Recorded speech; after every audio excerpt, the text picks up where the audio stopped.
Desde que o ser humano começou a existir na Terra, o homem e as mulheres também, é claro, não cansavam de olhar para o alto, para o céu, para as estrelas. Uma coisa que permanece até hoje. No correr da história, isso ficou até ligado à própria história da ciência no mundo. A questão de Galileu, né? A Terra era o centro do mundo, o Sol é que é o centro do universo. O homem sempre discutiu muito essa questão do céu. E nessa discussão de hoje cresce uma polêmica, um debate com a questão da astrologia e da astronomia. É a questão que nós trazemos para o Tome Ciência de hoje.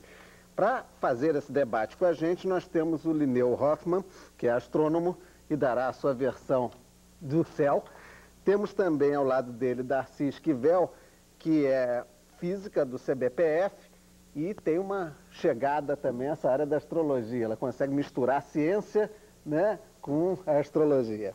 Temos também aqui, ao meu lado esquerdo, a professora Maria Eugênia de Castro, que está liderando aí um movimento no sentido da criação de uma faculdade de astrologia no Rio de Janeiro, e ela preside a Sociedade de Astrologia do Rio de Janeiro.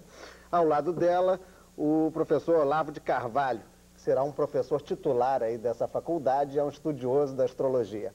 Para começar essa questão, eu pediria à professora Maria Eugênia que nos relatasse de maneira sucinta como é que está essa questão, o porquê do crescimento do movimento ao ponto de se formar uma faculdade. O interesse aumentou enormemente em estudar astrologia. Antigamente as pessoas queriam apenas fazer mapas, né? Consultar o astrólogo, fazer o seu mapa básico. Aí descobriram que tinha muito mais a ver se eles estudassem, porque eles passariam a entender a linguagem do astrólogo, a linguagem da astrologia. E nessa primeira pesquisa que nós fizemos a respeito do interesse do público foi tão grande que nós resolvemos organizar uma escola, e uma escola de 5 anos com várias matérias, no mínimo 6, para orientar e formar astrólogos de bom peso. E ela terá algum nível de reconhecimento ou será uma faculdade livre? Olha, é uma faculdade que nós estamos criando. Quer dizer, não vai ter esse nome de faculdade, porque com esse nome nós vamos ter muita guerra e muita oposição. Ela vai ter o nome de Escola Superior de Astrologia do Rio de Janeiro. E ela vai ter um reconhecimento da Secretaria de Educação, que vai nos dar o aval para trabalhar, né? Está sendo trabalhado isso, por isso que ainda não está funcionando, precisa os papéis estarem prontos, e deve estar em agosto, setembro, deve estar tudo pronto. Quer dizer, estamos pertinho, então? É, estamos, quase. Isso aí. Bem, eu passaria, então, a bola aqui para o Lineu Hoffmann colocar, do ponto de vista da ciência, para a gente dar início a essa peleja aí, amigável. A astronomia considera a possibilidade de alguma influência dos astros sobre a pessoa? Não, a astronomia, ela nunca considerou a astrologia como uma ciência, né? É sim como uma arte, né?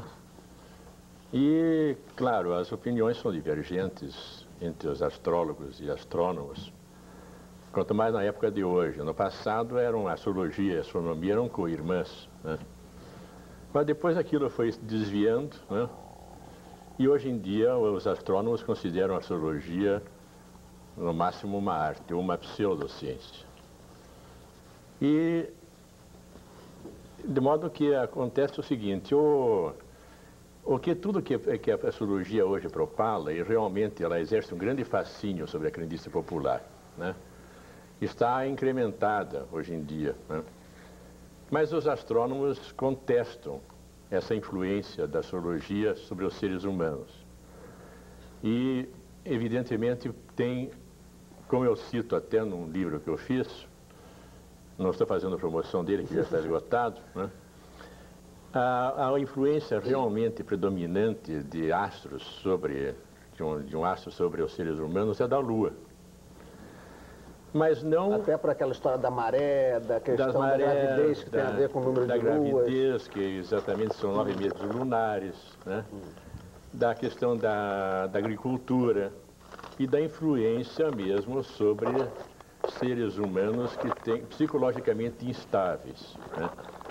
Quer dizer, o campo eletromagnético, que é ocasionado pela Lua, né, que é devido à aproximação maior ou menor da Lua da Terra, afeta realmente o campo eletromagnético das mentes humanas, mas daqueles seres instáveis. Os que têm um equilíbrio emocional, eles nem sequer percebem as diferentes... Não são as fases da Lua, é justamente a questão da influência da gravitacional da Lua sobre o campo Essa, por exemplo, então seria a única influência que a astronomia consideraria razoável? É a única que considera não a posição dos planetas, vamos dizer, em situações em relação às casas ou aos signos.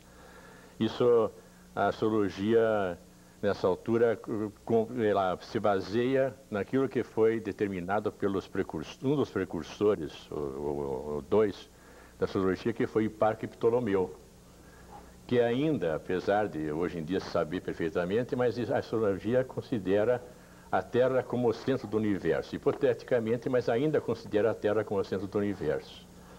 Então isso contradiz completamente todos os parâmetros que a astronomia estabelece. Tá. Né? Para a gente, então, ver o outro lado, eu pediria ao professor Olavo aí, que visão vocês têm? Quer dizer, a astronomia coloca que os astros não têm influência. Como é que é essa história do astro poder ter uma influência na maneira de ser de uma pessoa? Bom, isso aí é bastante simples. A astronomia é simplesmente um estudo descritivo, né, do céu. E a astrologia é o estudo das relações entre os fenômenos celestes e os eventos terrestres. Tá certo? Então, me parece que estes fatos aí citados pelo professor Linneu se referem precisamente a um tipo de relação. Quer dizer que se há uma influência da Lua sobre o indivíduo psicamente instável, há uma relação. Portanto, isto já é a razão suficiente para que exista um campo de estudo denominado astrologia. Agora, se o nome se transformou numa coisa que tem um anátema, né, uma coisa proibida, então tem que inventar outro nome.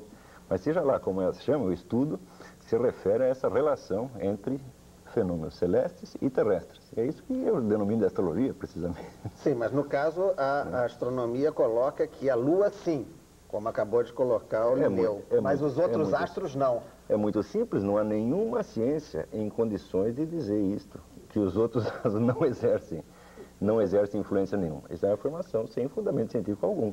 Bem, a Darcy está querendo dar aqui uma palavra. Primeiro, até deixa eu apresentar uma característica da Darcy aí. A Darcy é uma física, né, do CBPF, mas uma adepta da astrologia. E, ao mesmo tempo, Darcy, você estudava, e não sei como é que está o teu grau de pesquisa, a questão de magnetismo nas bactérias, isso que eu né? falar. Então, como é a tua versão? Um pouco nessa direção do professor Olavo. Que eu acho que não há realmente condições de dizer a influência dos outros planetas sobre os seres vivos ainda. A ciência não tem condição de fazer isso, porque o que ela mede ainda seria, no meu entender, efeitos muito grandes, e esses são efeitos bastante sutis.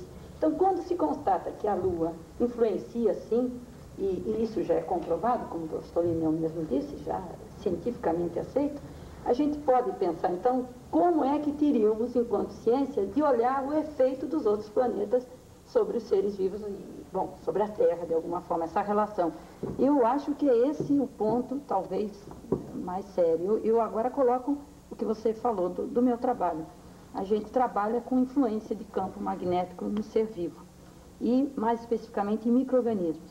Bom, há cerca de 15 anos atrás, foi comprovado a existência de micro-organismos que se orientavam no campo geomagnético, o campo magnético terrestre, que é pequenininho, aparentemente, é meio Gauss. Então, o que acontece? Se há 30 anos atrás se falasse nisso, isso seria uma heresia para a ciência. No entanto, há 15 anos atrás, uma microscopia eletrônica detectou esses, vamos dizer, esses cristalzinhos magnéticos perfeitos que a bactéria produz, biomineraliza, dentro dela e que faz como se ela fosse uma bússola viva. Então ela se orienta no campo magnético e nada para o lugar que tem lá o alimento e onde tem menos oxigênio, já que ela é anaeróbica. Não interessa aqui, mas o que é importante é que há 30 anos atrás isso seria considerado um absurdo. Alguns biólogos ainda hoje relutam em aceitar essa influência. Posso dar um caso? Claro, então, deixa só ela terminar a ideia aí. O que eu acho é que, de fato, essas influências são bastante sutis e como não se tem ainda essas formas de medir, a gente diz que elas não existem. Mas eu, enquanto física, mas enquanto biofísica, tratando, vamos dizer, da parte que eu tenho de formação de física, olhando vida, eu acho que a gente está realmente dentro da ciência em pontos bastante difíceis, porque a ciência tem, coloca certas premissas para que uma experiência seja aceita, seja comprovada, que o próprio ser vivo não consegue, vamos dizer, se enquadrar nisso. Ela quer reprodutividade de resultados. Quando a gente sabe que um ser vivo nunca reproduz no dia a dia as condições que ele tinha no dia anterior. Então a reprodutividade é uma coisa assim, para o ser vivo, muito séria, né? O que é reproduzir experiências? Quando se pega um animal, no dia seguinte ele já é o outro, o animal já transformado, com outro, o metabolismo alterou-se, ou não alterou-se, mas as condições, ele tem mais um dia de vida e assim vai. Então eu acho que não há controvérsia, no meu entender. Simplesmente ainda não estamos a ponto de colocar isso hoje dentro uma da ciência. coisa definitiva, mas talvez. eu considero a astrologia como um conhecimento, ainda não científico, e eu não sei se deve ser científico. Linneu, você está querendo ter... Não, eu concordo com a Esquivel a respeito dessa questão da influência de campo magnético nas bactérias, né? Porque eu cito até nesse livro o seguinte, que é uma influência predominante, um caso caso dos pombos-correio, por exemplo. Os pombos-correio se orientam de um lugar a outro, que é do lugar de origem, que solta, eles voltam lá, e por ornitólogos foi feita uma experiência de como é que eles se orientavam à noite voando dentro de nuvens, né? Um voo por instrumentos, como nós chamamos na aviação. Bom, e isso foi provado que eles têm um nervo óptico que capta as linhas eletromagnéticas, o magnetismo da Terra, se orientando como se fosse uma bússola, também como os micro-organismos fazem. E tanto é que os ornitólogos fizeram, por exemplo, 2 experiências, uma cegando os pombos. Quando um colírio dá um medicamento qualquer, que eles cegavam, e assim mesmo eles se orientaram, né? Cegos, mas ainda se orientaram. E na hora que colocaram um ímã embaixo da asa, preso, eles se perderam. Então isso inegavelmente tem uma influência predominante, mas eu não vejo nenhuma conexão com a astrologia no caso. E mais uma ressalva também eu queria fazer sobre a questão da Lua, da influência que a Lua tem sobre as marés, sobre as lavouras, sobre os seres humanos psicologicamente instáveis. Isso é inegável devido à proximidade da Lua com a Terra, porque a Terra e a Lua são considerados não um planeta e um satélite, sim como um planeta duplo, né? Porque a Lua tem 27% do diâmetro da Terra, comparando com outros satélites, é enorme, né? Proporcionalmente. E acontece que, por exemplo, os outros planetas que estão fora, esses não têm influência, pelo menos na questão como a astrologia os considera, baseado nos preceitos, nos conceitos de Ptolomeu, que ele considerava a Terra como o centro do universo, os planetas, os outros 10 planetas considerados pela astrologia, que são os outros 8 mais a Lua e o Sol, como se estivessem na mesma distância, com tamanhos menores e equidistantes da Terra, né? E aí só analisaram o quê? A análise principal que a astrologia faz são os aspectos, quer dizer, os ângulos relativos vistos da Terra, um ângulo visual. E não consideram massa, distância, volume, se está no afélio, se está no periélio. E basta ver o seguinte, depois da astrologia de Hiparco, de 150 anos antes de Cristo, e Ptolomeu, 140 anos depois de Cristo, eles conheciam os 5 planetas visíveis, né? Que era Mercúrio, Vênus, Marte, Júpiter e Saturno. Quando descobriram Urano, em 1781, os astrólogos ficaram meio perturbados com aquilo, acabaram colocando Urano como regente de Sagitário. Em 1846 apareceu Netuno. E em 1930, Plutão. Plutão hoje em dia na astrologia, como eu tenho visto, é considerado como um planeta de grande influência sobre os aspectos negativos. Plutão está a 5 bilhões e 900 milhões de quilômetros da Terra e tem 3 mil quilômetros de diâmetro. Por que os astrólogos não consideram, então, os grandes satélites de Júpiter e Saturno, que é o Calisto e Ganimedes, que tem 5.200 quilômetros um, 4.800 o outro, né, esse é o tritão de Netuno, estão muito mais próximos da Terra, têm massa muito maior do que Plutão, e eles simplesmente ignoraram esses satélites. Bem, deixa eu dar um corte aqui, senão daqui a pouco você vai colocar tanto dado que a gente não tem como bater com o outro lado. Essencialmente, eu colocaria primeiro, a professora Maria Eugênia, essa questão do ponto de vista ainda dessa possível influência magnética, como o Linneu estava colocando. Que resposta teria a astrologia para essa questão dessa força magnética? A astrologia é uma ciência tradicional. Ela trabalha com esse estudo dessas influências sobre o ser humano há milênios e milênios. Eu acho que a diferença principal entre a astrologia e a astronomia é que a astronomia estuda o céu lá, as medidas, as distâncias, e estuda, como o Olavo disse, o físico, o aspecto físico do céu. E os astrólogos trouxeram o céu para as influências do homem. Nós estamos dentro desse universo. E desse universo nós emitimos influência e dele recebemos influência. E a prova durante todas essas centenas de anos é que vem acontecendo sistematicamente em todos os estudos astrológicos uma prova de que funciona. Tanto funciona que o povo todo é vidrado em astrologia. E não é hoje, não é agora, que agora está havendo uma expansão maior, mas sempre foi. E não foram pessoas tolas do povo, nem apenas pessoas ignorantes. Nós sabemos a quantidade de pessoas de alto saber que estiveram ligadíssimos sempre com o estudo astrológico. Bem, se me permitem, eu estou aqui com a mesa, não sei se a câmera pode dar uma aberturazinha, cheia de livros. Quer dizer, tanto de um lado tem um livro do Linneu, que ele já citou aqui, né? Estou mostrando por aqui, tem livro do Olavo, ou seja, estamos aqui cheios de livros. Eu não tenho livro nenhum, nem muito conhecimento, mas vou me admitir um papel de advogado do diabo nessa história. Eu vou jogar essa questão para o Olavo. Admitindo-se como hipótese, já que o Linneu diz que essa influência magnética desses outros não seria viável, a Darcy acha que é uma coisa a estudar. Do ponto de vista concreto, dois indivíduos nascem no mesmo hospital, à mesma hora, no mesmo momento, portanto, com a mesma conjugação das pressões ou das posições dos astros. Um é de origem favelada, outro é de origem burguesa. Essa diferença social de criação não vai dar a essas duas pessoas uma personalidade diversa?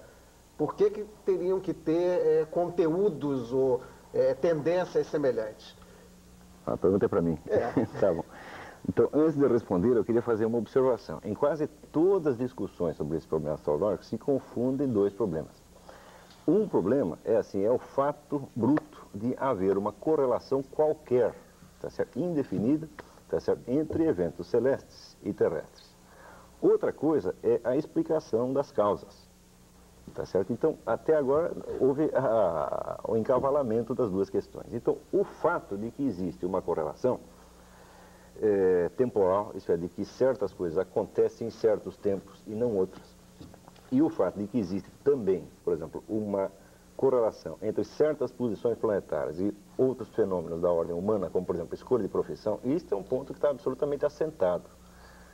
Então, na França, um sujeito chamado Michel Gauquelin, que era um estatístico, foi contratado pelo Observatório de Paris, pelo famoso astrônomo Paul Kuderk, que era um adversário da astrologia muito mais feroz do que o professor Linneu, tá certo? E Kuderk então contratou esse Gauquelin para fazer uma pesquisa que acabasse de vez com a astrologia. Então ele decidiu fazer uma pesquisa para ver se havia alguma correlação entre as posições planetárias na hora do nascimento e as escolhas de profissão.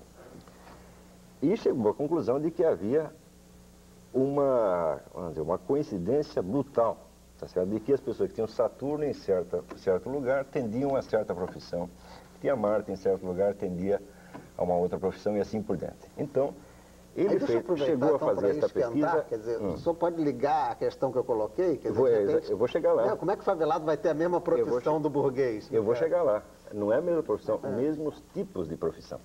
Tá, analogia. Então, que existem grupos profissionais associados a determinadas posições planetárias é um fato que foi constatado assim, com uma pesquisa de 500 mil horóscopos em toda a Europa. Então, o fato bruto não pode mais ser negado. Agora, que não há, até o momento, nenhuma explicação suficiente, de fato não há. Agora, a astrologia prática, tal como a astrologia que nós podemos chamar clínica, que consiste em ler mapas astrológicos, ela não investiga a causa. É uma técnica puramente descritiva. Tá certo? A explicação da causa seria um outro departamento da astrologia, que aliás está muito mal desenvolvido, que seria uma astrologia teórica. Está compreendendo? Então, os argumentos contra a astrologia teórica não valem contra a astrologia prática e vice-versa. Tá certo? Então, chegando agora propriamente à sua questão, então é evidente que tudo depende de como nós definamos essa faixa comum entre os dois. Por exemplo, duas pessoas podem perfeitamente pertencer ao mesmo tipo psicológico, ao mesmo caráter, por assim dizer, e ter, no entanto, uma personalidade total completamente diferente. Quer dizer que o caráter é apenas a parte imutável, tá certo? Quer dizer, como nós chamamos de temperamento, tá certo? Isso representa precisamente a parte que não muda e que não é influenciada absolutamente pela posição social do camarada. Por exemplo, a posição não determina se ele vai ser loiro ou moreno, tá compreendendo? Se ele vai ser alto ou baixo, tá compreendendo? Então, o caráter representa uma faixa da personalidade total, que é a parte imutável. Então, as influências só podem incidir sobre a parte imutável. Mas a Jana queria acrescentar alguma coisa. Queria, na ideia do Olavo, o seguinte, tem até livros sobre isso, chamam Gêmeos Astrais. Tem o famoso caso de dois gêmeos que nasceram no mesmo condado, na mesma data, mesmo dia, mês, ano, hora, na Inglaterra, e um era filho do padeiro e outro era filho do rei. O que acontece em astrologia é que houve uma grande analogia nos temperamentos. Obviamente que cada um, dentro da sua paisagem, o seu panorama familiar, eles tinham muita coisa em comum. Por exemplo, os dois eram namoradores, mas um namorava as damas da corte e a outra as camareiras.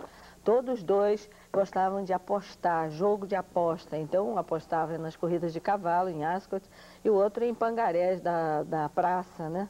Os dois casaram no mesmo dia, tiveram um filho no mesmo dia, assumiram o poder no mesmo dia. Só que um assumiu o controle dos negócios da padaria da família e o outro os negócios do reino. Eu mesmo comigo tenho um caso desse, eu tenho um gêmeo astral, que nasceu no mesmo dia, mês, ano e hora, e que acontecem 1000 coisas similares. Nós viemos a nos conhecer só em 1980, e tínhamos casado no mesmo dia, filho com o mesmo nome. O filho com o mesmo nome tiveram acidente na mesma semana, embora o preço do conserto do carro foi o mesmo preço. E nós só viemos a saber disso depois, comparando a analogia. Deixa eu aproveitar esses exemplos aí dados e puxar uma questão aqui com a Darcy. Estão sendo dados exemplos, nós estamos até com pouco tempo já. Esses exemplos são exatamente as reproduções que teriam que existir em maior quantidade para a ciência admitir. Analogias, quase, eu diria, né? Não é bem tudo igual, Exato, né? Acho que até nesse caso que você cita, eles morreram no mesmo dia, não foi não? Morreram no mesmo dia. Essa história toda na descrita. Eles morrem no mesmo dia e tipo de doenças parecidas, é uma coisa assim, constatada, né? Mas eu acho que isso não é um determinismo. Não. Dizer, eu não acho isso um determinismo. Não é que está predeterminado que vai ser Você assim. pode fazer um parênteses? A causa, se existe influência astral e qual é a causa dessa concomitância, ninguém sabe. Só que a técnica astrológica é perfeitamente independente dessa questão. Exato. E a ciência quer cobrar uma coisa que não tem ainda resposta. Precisa. Então, a explicação desses fatos, a gente só tem os fatos. Só temos os fatos. Pessoal, vamos lá. O professor Olavo citou Michel Gauguin, né? E ele foi um dos que é contra a questão dos signos e das constelações, porque Hipparque e Ptolomeu classificaram os signos de acordo com as constelações e com as configurações mitológicas da época, né? E houve a precessão dos equinócios, que é uma ligeira fuga do ponto vernal, que durante 2000 anos surgiu uma constelação inteira, ou então 30 graus, de acordo com o que Hipparque estabeleceu. Então ele diz, o Gauguin diz o seguinte, que os locatários se mudaram-se há muito tempo, mas os seus nomes continuam fixados nas portas. O astrólogo não admite essa fuga do ponto vernal até hoje, porque é muito complicada, é mecânica celeste. Essa questão dos gêmeos, por exemplo, dessa questão, isso entra ou na lei das probabilidades ou na fantasia. Porque quem é que pode provar que a filha do padeiro e do rei foram isso tudo? Isso tudo é uma história que surgiu através dos anos e que não pode ser comprovado. A mim me perguntam em palestras que eu fiz em universidades ou planetários qual é o meu signo. Eu digo que eu tenho 3. E escolho de acordo, eu tenho o privilégio de escolher de acordo com o que eu acho. Pela astrologia clássica ou tropical, eu sou Sagitário, que eu sou 15 de dezembro. Pela astrologia sideral, que considera a fuga do ponto vernal, que é a coordenada básica da astrologia, eu sou Escorpião. Mas no dia que eu nasci, 15 de dezembro de 23, o Sol estava em Ofiuco, que é o guardador de serpentes. Tanto é que no ano 4000 depois de Cristo, as constelações do dia K não vão ser essas que nós conhecemos hoje em dia. Vai entrar o escudo, a águia, o Ofiuco, o sextante, Órion e a baleia. Sagitário, Escorpião, Leão, Áries, Capricórnio e Peixes vão sair. Nesse campo, até por uma questão do tempo, eu lhe faria só um... Agora eu pergunto, eu tenho um filho, o meu caçula, nascido na Suíça. Nasceu prematuro e na Suíça, que eu estava voando com a Suíça. Nasceu 2 meses antes, em agosto, em 18 de agosto, ele tinha que ser de outubro. Eu pergunto, hoje ele é formado, engenheiro químico.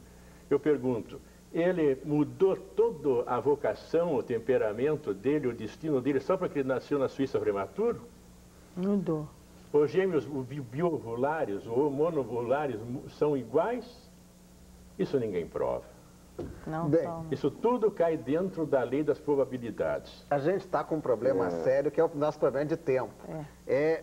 Eu tenho a exata conclusão de que não há conclusão, né? Pelo menos as partes concordam que é um tema que merece muita discussão e polêmica.